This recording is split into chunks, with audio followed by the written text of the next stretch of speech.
and welcome to the Yellow Couch for Season 2, wherever and whenever you're watching. I'm Stu Fisher, and before we get to who's on the couch this week, let's just quickly review. Donald Trump is still a wanker, the Zika virus is still bugging us, and Graham Quirk is still Lord Mayor of Brisbane.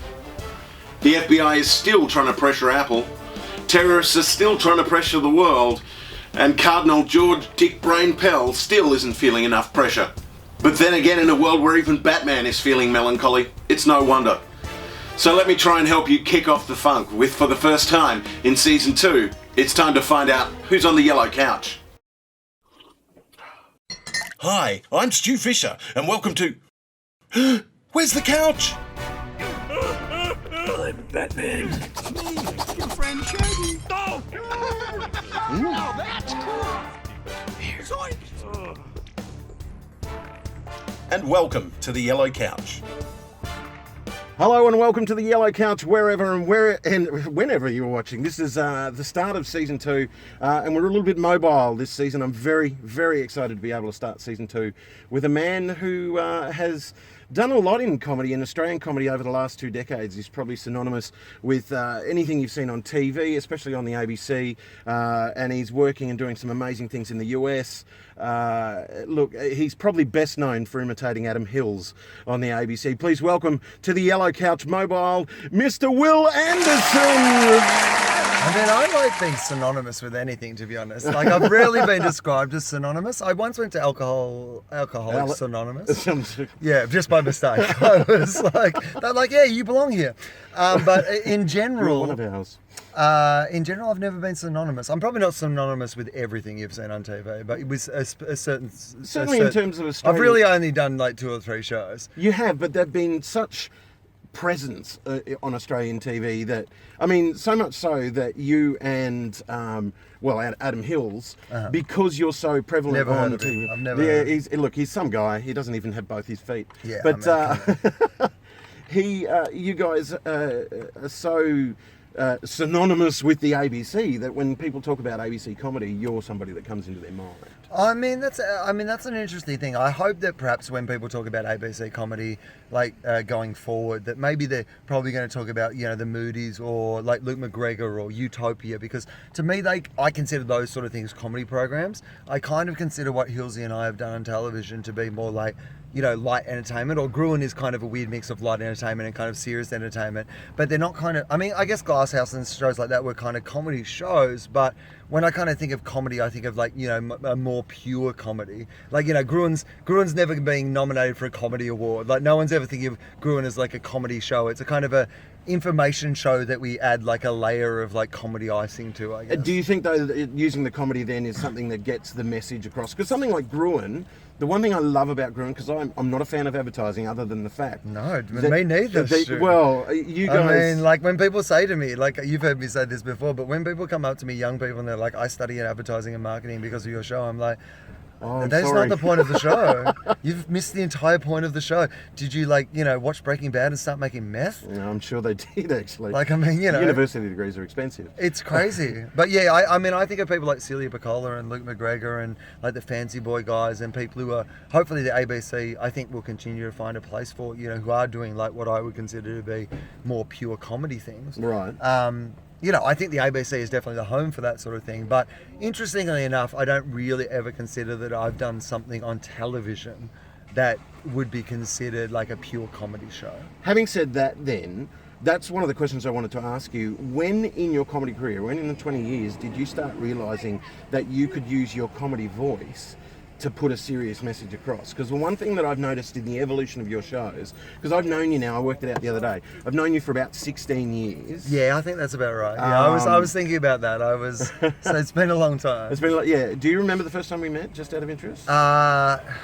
Or the incident that had caused the first time we met. Okay, that's even worse. I remember something happening in Melbourne during the Melbourne Comedy Festival. Like that's my kind of first, I smoke a lot of pot, Stu. So, like, me and remembering things is not necessarily my specialist area. No, I feel good when you see me and you recognise me.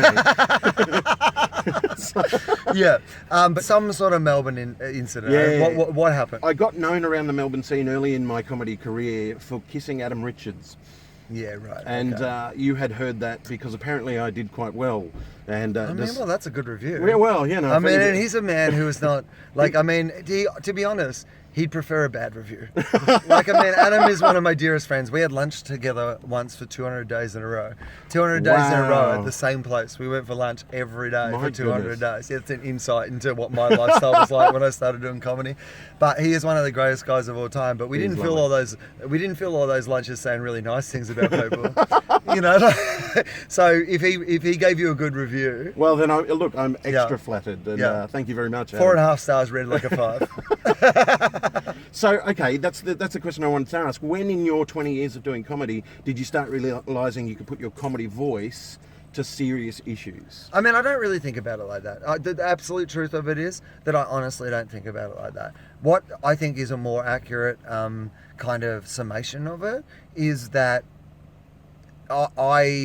there's been a point of time, probably in the last 5 or 6 years, I reckon, where I concentrate kind of almost fully on my stand-up. And what that's enabled me to do is, rather than go, like, if you think of like a stand-up comedy show, like I've written a show a year for the last 20 years. Yeah, and it's an impressive number. And if you think of like a comedy show, like as like a bucket to fill up, some of those years I was filling up the bucket. Yep. Like, so I was like, oh, this will be funny enough, and hopefully you fill up the bucket enough that you have a show at the end of it. Yep. But I don't do that now. That's like the opposite of my approach now. Now I think of the show as something that should be like, I should have heaps of it. It should be like that Michelangelo thing where he used to say about like sculptures. He said the sculpture's already in the big... You're just chipping away at the bits right, that aren't you've got to get rid sculpture. of the bits and get rid of that, and the sculpture will kind of emerge. And that's what's happened with my shows. So rather than thinking about something going, hey, this is funny, and then kind of adding something to it that has some sort of meaning or whatever, instead what I do now is starting with, what do I want to talk about? Like, what is it that I am interested in talking about? Just me. And so, like, those things that you see are just like a closer reflection of who I am as, like, what I want to talk about. Like, the shit that you're seeing on stage now is the shit that I'm boring my friends with at parties and stuff. But I'm hopefully trying to make it, like, accessible to everybody in a way that, like, a comedy show will be. So I start with sort of going, what would I like to talk about 300 times? What would I like to be talking about for 9 months? What will it teach me about me? Now, how can I make that funny and accessible to the audience? I don't ever really think about, I'm going to make a point or I'm going to blah, blah, blah. Now, in this show that you just saw, like, I clearly wanted to make various points. One thing I was very passionate about was like when Adam Goodes got booed out of football, and I really felt like at the end of that, for me as a football supporter, the Bullies won. Like he didn't do the lap of honour on grand final day. We didn't get to cheer him, one of the greatest players of all time. Yeah. And I felt personally like they had robbed me. Like this great player that I wanted to celebrate and think was amazing, I felt robbed by that. So yes, I had a point that I wanted to make, but it was purely just because that was something that to me felt so personal and felt so unresolved that I wanted to go, you know what, at least I'm going to fly a flag for why I think this like ended badly, and I'm going to kind of have my take on that. So I don't really sit down with any agenda, but I certainly sit down and go, what is it that I am interested in talking about or that I am passionate about, and start from that. We've just got to take a little break. If you can hang with us just till after the break for I mean, I'm already in the back of your car. You mate. are, and one step away from roofing. Have some more water. All right. I mean, let's be honest, mate. You know me. I wouldn't be against a roofie post-show. I mean, that's a good night's sleep, to be honest. But anyway, we've got to throw to this. We're just going to... He's going to run the show from now on. We're just going to have a quick look at the weather with our weatherman.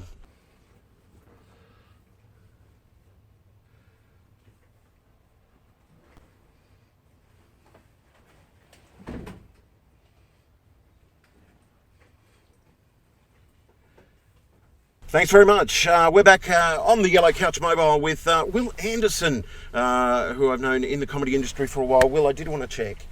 In your beginnings of comedy, there are a few things, certainly things that you hear, and do you remember any controversies around you when you started becoming popular in comedy? Yeah, I mean, yeah, absolutely. And it's been really interesting when you stick around for a long time that you see it happen like over and over again, but you don't know that when you're going through it. Yeah, that's right. Like, I mean, for you, it's the kind of first time. And I was always reasonably confident that I knew who I was and what I was doing, but B, that if people kind of got to know me and like saw my work ethic and saw the idea that like, you know, that I was like a comedian. Yep. But it happens. Like, I mean, I see it and I get it. Like people like, you know, there is a jealousy within the industry of when somebody's getting ahead. Yeah, that's right. Well, that's what I noticed. And like the interesting thing for me was like the big thing that you can kind of go against comedians is like, well, like your jokes aren't original. That's always the big thing, right?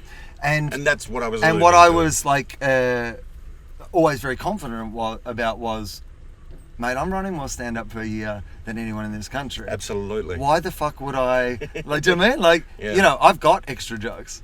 Like, you know, the idea that you would like poison an hour set with like something that somebody else had done. But the thing that I noticed and the thing that I've discovered since, which has been, you know, if I'd grown up in this era, it would have been very reassuring, is you see it on Twitter all the time. Yep. Like if you do a joke about a topical joke, and this is what it always was, then there are certain ingredients in a topical joke that somebody else could put together those same ingredients and come up with a pretty similar sort of idea. What do they call parallel writing or right, something like that? and these days it happens all the time. Yeah. Like anytime someone's live tweeting the Oscars or live tweeting like a political thing, you will see 8 versions of the exact same joke when it happens, because you've got the mystery box, you know, of ingredients, and there's certain things that you would make out of it. But back then, I mean, it was a pretty tough time for me, to be honest, because I knew that, like, you were being original. You were doing your best to write your own stuff. But you know, you couldn't help but hear it at the same time as well. And like, for someone who loves comedy as much as I love comedy, you know, who's someone who, like, the thing to me has always been like there's no joy in like the joy of comedy is the creating. That you get to express your ideas and that people can connect with your point of view. I mean, we've done 500 hours of like my podcast. Like it'd be tough to fucking steal those many jokes. I know. I mean, it's ridiculous, but it is one of those things in comedy that you. And the funny thing is now these days, like it happens in reverse, like all the time. Like, you know, I'll see someone do something or do some bit or like blah blah blah, where you're like, that's exactly like I saw Mark Maron like last year, and he had like a chunk that was like. It could have been lifted. Are you serious? Like word from word. Wow. But it was about Australia and coming to Australia and like blah blah blah, and it's like, wow. Well, all the ingredients are there. Like, you know, it's not like Mark Maron before he went to Australia was going through like finding old tapes of mine from 15 years ago to like it's just I know. I heard of What the Fuck one time, and I'm pretty sure it was just Tofop. So kept referring to the other guys as Guest Charlie. I was like, but yeah, it is one of those things where I think. These days, the nice thing about it, I think, is when you go through it, or any hard times, you know, is that you probably come out stronger the other side. And it probably, like, forced me in a way to, if I was going to do something that was topical, give it such a Wil Anderson spin that it could never be, even if someone else was talking about the same thing, that it could, you know, that sort of thing. And so in some ways, like it was probably like a good thing. In the end, it probably actually made me a better comedian. Well, whatever doesn't kill you only makes you stronger. Not always. No, well, that's true. Like if someone cuts off your leg, it doesn't kill you, but it doesn't make you stronger. It's just a chunk of your muscle that's literally... Yeah. I mean, cancer doesn't necessarily kill you. Hey, wow. Ooh, I mean, this is my point. It's a terrible expression. Why don't we talk about Hitler? That's all I'm saying. No, absolutely. Well, he died of cancer. No, he never died. He had just... No, I don't know. A lot of facts. Very Eva Brownish kind of thing. More recently, in terms of controversy, you got a little bit wrapped over the knuckles. There's 2 things I want to talk about there. One for your drunk tweets at the Logies. Did any major fallout? Because it's like anything in media is like, oh, Wil Anderson, how dare he be entertaining? And then it died. Did you get wrapped on the knuckles back at home? I mean, here's the truth about those sort of things. Like, I am so... less concerned about that. Like, I mean, to me, being respected by other comedians is a big deal. Like, it is a big deal because they're the people I respect the most. Yeah, of course. And so, like, when comedians like don't like you or have some issue with you, I find that very personally. But when the Herald Sun has an issue with me, I honestly don't give a shit. They're not my people. Like the day after the Logies, I woke up very hungover, obviously, and Kevin White, because this was when Twitter, no one really knew about Twitter. Like at the start of that night, I had 10,000 followers on Twitter, and at the end of it, I had 50,000. It was the best. best thing right? you could have done. Yeah, I mean, yeah. But it was back before people were doing Were things really like doing, that. And so I woke up the next morning not even considering that there would be, like, you know, like, I mean, the most controversial thing I said for the night was that the Logies are shit, which I thought was just something that everybody already knew and agreed with, right?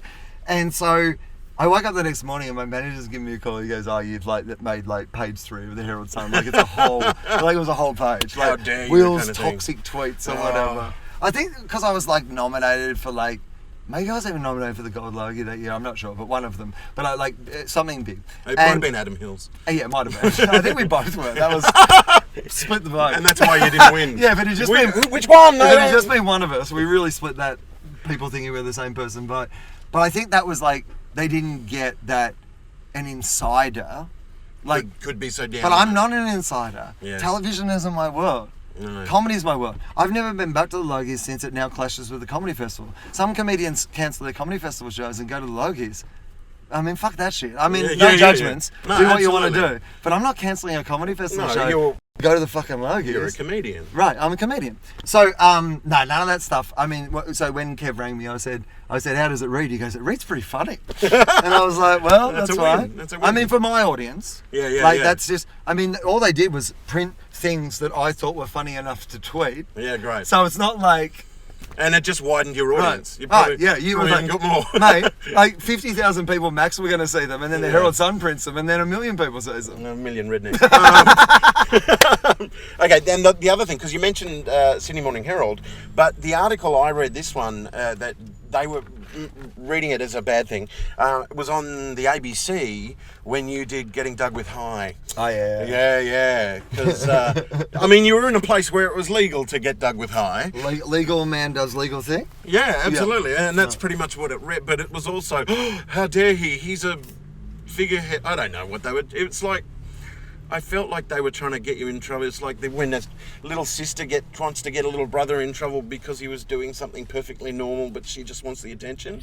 You know, here's the thing. Like, pot's not legal here. No. So I was an Australian smoking pot on television. Like, not just like smoking pot, but brazenly on a television show, a TV talk show. If people don't know what the talk show is, it's like a normal talk show, except you have to smoke pot the And entire time. everyone's Getting Dug with High. It's hilarious. Check It's it on out. the internet. Like, and Anything Doug does is all about pot. He goes to Comic-Con on pot. He goes to music festivals on pot. It's hilarious. they tape it at 4:20. It goes out live. People course smoke they do. along.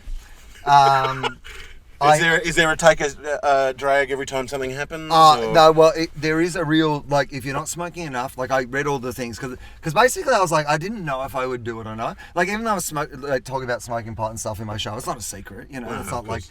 a secret to anyone. Although, I'd never really, even though my parents see my show, I've never really talked to them about, because they don't even drink, you know. So, like, they know, but have never had that conversation. It's easy enough for them not to acknowledge it. And then after I did Getting Dug with High and it was in the papers, it was the best because I went home at Christmas and it was like Christmas Eve. I'd been driving all day and flying all day. I'd actually flown from America, so with my dodgy hips, I was pretty wonky, right?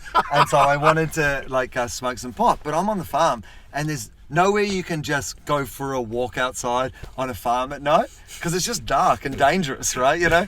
But so I Plus always they can see that glow from Right. miles. And I'm like, so I'm trying to come up with some like, oh, well, I'm just going to duck to the car. And like, mum goes, it was in the paper. You smoke pot. Go and smoke your pot. And I was like, well, that's good. It's like, it's dealt with that. That's like coming out and having your parents totally Right. okay with it. Yeah, totally cool. And the other thing was, it was like in the papers and stuff, but I didn't really get any like negative feedback at all, to be honest. Like I got a lot of people saying thank you. Like a lot of people, like, Right. from like young to old. Australia has the highest per capita cannabis use in the entire world. Like if you're talking about the idea, Just another thing on that list that we're good at. people here are already smoking pot. Absolutely. Like, so there's a lot of them who are going to their jobs and living their lives and being normal people. Absolutely. And, you know, and smoking pot. And they never get an opportunity to be able to say that out loud because people who do it are too scared to speak up because of the negative stigma attached to it. So I got a lot of people who, this one lady, like an older lady, she was like, I think 60 or 70, like older. And she wrote to me and she was like, she goes, I've never really liked you. And I was like, well, unnecessary to put that in. To be honest. Like, just skip to the good Didn't have bit. to start But, with I that. didn't have to start with that. I just thought you were Adam Hills. No, she's like, she goes, I've never really liked you, but thank you so much. She goes, I have exactly the same thing as you have, osteoarthritis. And I'm like, well, great. 2 bungers. I didn't like you, and I have the same thing as an old lady, but well done. And she's like, she goes, but thank you for speaking up, because it's been amazingly helpful to me, and it helps me that, other people are normalising this thing. And it was such a nice message. And at the end of it, she said, and by the way, I'm an old lady. I should better smoke pot. I have paid my taxes all my life, and I make biscuits every day. And I was like, well, that's a good point. Could you get off speeding fines by making biscuits? That'd be... Well, you can't drive your car though. This is the thing that, No, fair enough. this is the thing that, users of anything have to be, if they regulate it... if we fuck it up, Yeah. then you ruin it for everybody. Absolutely. Like, if you drink and drive, then you ruin drinking and driving for people. But they still allow it. They still allow drinking. Right. But the thing with pot is also that, don't get stoned and drive your car. Don't. I don't. I had my car stolen 3 years ago, and I was going to replace my car, and then I discovered I love day drinking, and I was like, this has been a great gift. Thanks, guys. I'm going to spend that extra money I'm saving on petrol. You've saved me on a booze. 6-month license cancellation. Yeah. No, but I mean, genuinely, you have to be respectful of the rules. I'm a firm believer in, that we have to be a little bit more respectful of people's private spaces, and we have to be respectful in return for that gift of people's public spaces. And what I mean by that is, you can do whatever the hell you want to do in your own home, and that should not be the business of anybody else if you're a consenting adult. However, the minute you step out in society, we're all in this together. You've got to play a bit of the game, right? yeah. And you've got to obey by some of the rules that mean that we can all live in this outside world together. And I feel like we have to concentrate on that a bit more. We have these blanket rules that seem to apply across society, whereas we should say to people, you know what? Your door's closed. You can self-govern a little. You can self-govern a little as long as it's consenting and it doesn't hurt anybody else. But if you're going to step out of the house, you've got to remember. And that can be as simple as you know what? If you want to look at your mobile phone to see your direction you're going or check your tweets or whatever, then move to the side of a footpath and do that. There's nothing wrong with that. But you're out in public. Don't stand in the middle of the street when everybody else is trying to do it. Fuckers. Right? We're all in this together at the moment. Absolutely. Let's work on it as a whole. Well, look, we're coming towards the end of what I wanted to talk about. First of all, though, your show Fire at Will is going to be hitting Melbourne Comedy Festival. You're there for the whole month? Yeah, month in Melbourne, and also April 7th at the Sydney Opera House. Oh, wow. Okay. One night only, but 2 shows in the big concert hall there, April the 7th. And first week of May is Perth. Fantastic. The last thing I want to ask you, you've had 20 years of an amazing career. You've inspired generations almost of comedians. Well, you have, really. That's true. No, there are people that I know that have come along for the ride. And certainly watching your shows, you've made me think about the way I write comedy, which is unfortunately not a lot. But is there anything in your career that you regret, that hindsight says, looking back, you wish you hadn't done? Oh, I mean, heaps. Of course. I enjoyed tonight's show, but there's shit that I regret. You know what I mean? But if you're not trying things, then, I tried something tonight, a joke that's been working. I've been doing it a certain way, but there is another way that I thought maybe I could do that joke that might have worked better. And tonight, because they were a really good crowd, and I felt like I had a level of trust with them, I thought, well, this is a good space to try it the other way, and it didn't really work, as well. But that's great, because that just in my mind goes, okay, the way that I was doing it was my gut instinct that the other way was the right way to do it, and so that's really good regret. That's really good stuff. That's really good for you. Anything from a career perspective? I mean, not really in that, and the reason I say that is that I'm very happy and content with where I am now. Fantastic. And I am a believer in that idea that all the things that happen make you who you are. And if I took away, that's a good example. I'll tell you why that's a really good example, is that I'd been doing stand-up comedy for about 2.5 years, and I had my tax receipts. You have to keep them, for 7 years or whatever. And so I'd quit journalism, where I had a job, a job with a wage, not a huge amount of money, but a regular, wage and job and life and stuff. And I quit that and started doing stand-up. And as you know, like, you know, particularly early on, it's like Yeah. a pretty hard slog. And the first year I made $7,000, and the second year I made $14,000. Well, that's double, but still not. It's less than the dollar both those years. Yep. And the next year I made $21,000. And then the year after that, I did that. Well, that year, during that year, I did the Maxibon commercial, which they paid me $40,000 for. Wow. Which, so to me, that's like more money than I had made in the previous 3 years. Yeah. And what it gave me was, I then was a full-time stand-up comedian. Yep. So what I did was I took the Maxibon money, and instead of going, I have $40,000, I'm going to like buy a nice car or blah, blah, blah, I was like, this is a year wage. So Yep. put it in the bank account, and now you are a professional stand-up comedian, and every week you will, like, you know, you get up every day and you'll write and you'll gig and you'll blah, blah, blah, Yep. and you have a wage coming in from it. And I was very lucky with this thing that they rolled over the Australian ads for a couple of years. Oh, wow. But weirdly enough,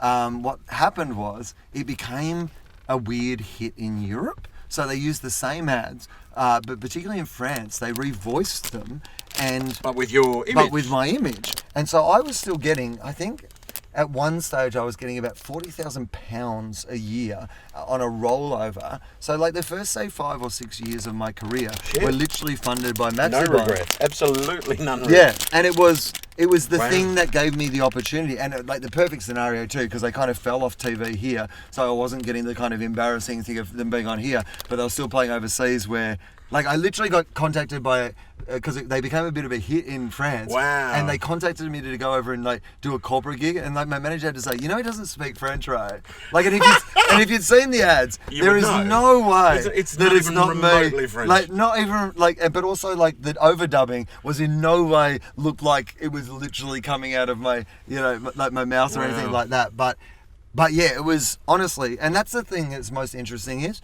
you never quite know. What's going to lead to what? I mean, when I said yes to Gruen, I imagined it would go for a year, 2 years maximum.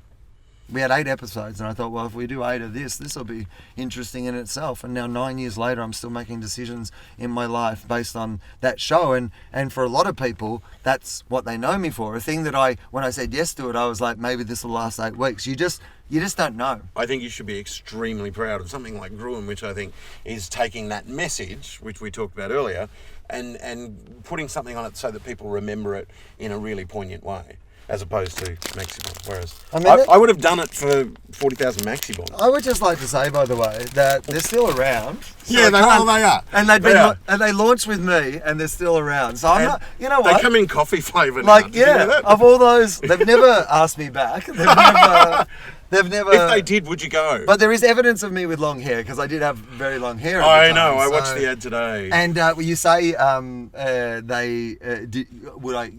could I have 40,000 Maxibons? I'll tell you, they literally did say to me, would you like a fridge full of Maxibons? And I was like, no, but can I have a fridge full of Frosty Fruits? And they gave me Frosty Fruits. So Are you know, serious? Yeah. So I got Oh, you know, okay. 200 Frosty Fruits or something Absolutely as well. no regrets. Wil Anderson, thank you so much Thanks, Stu. I for appreciate helping me it, launch mate. Series 2 of The Yellow Couch, and we're mobile today. I hope it just goes for 15 years like the Maxibon Oh, house. absolutely. I'm already embarrassed. You can catch Wil throughout the month of April at the Melbourne Comedy Festival. April 7, did you say?